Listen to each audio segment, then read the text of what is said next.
In John Knoll's inspiring novel, A Separate Peace, he utilizes literary features and literary concepts to demonstrate how paranoia of war can provoke change that limits the understanding of oneself and the world around him. How does Gene demonstrate through his actions that he is dealing with paranoia? How does Gene's paranoia of war and conflict affect those around him?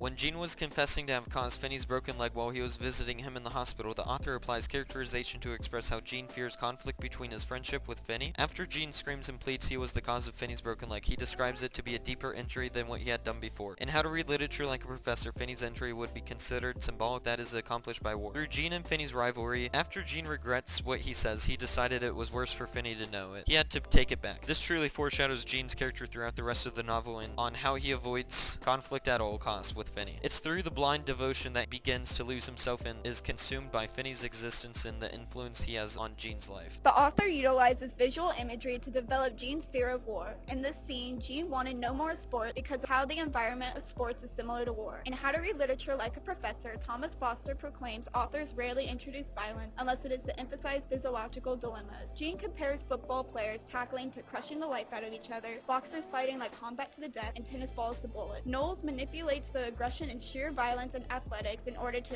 express Gene's paranoia of war.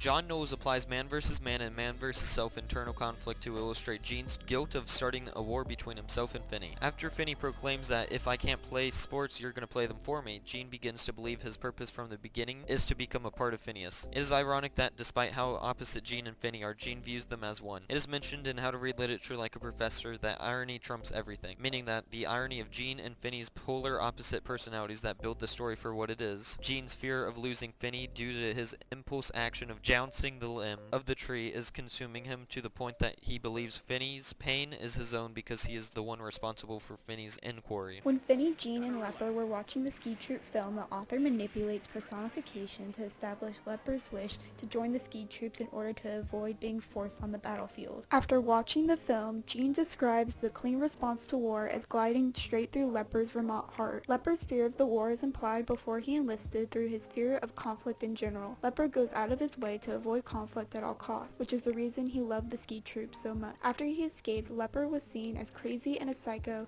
which seems ironic compared to how he was before. One of the pivotal scenes expanding on Gene's paranoia of war is when Gene heard Lepper's story of his experience in the war. John Knoles employs characterization to exhibit how Gene's paranoia of war triggers him to be in denial with the reality of the situation. His denial affects his interpretation of the world around him and is used as a shield to block the reality of war. This ignorance leads to a mini fight between Gene and Lepper, resulting in never hearing the end of the story. Gene meeting this new Lepper changes Gene's perspective on Lepper and ends with a ruptured friendship. The author employs internal conflict to demonstrate that Gene will believe Finney's false interpretation of the war. When Finney and Gene were visiting the gym after Finney returned to Devon, Gene was explaining how sports don't seem so important with the war going on. So this Finney states there isn't a war at all. This changes the tone of the scene to an argument causing a war between Gene and Finney.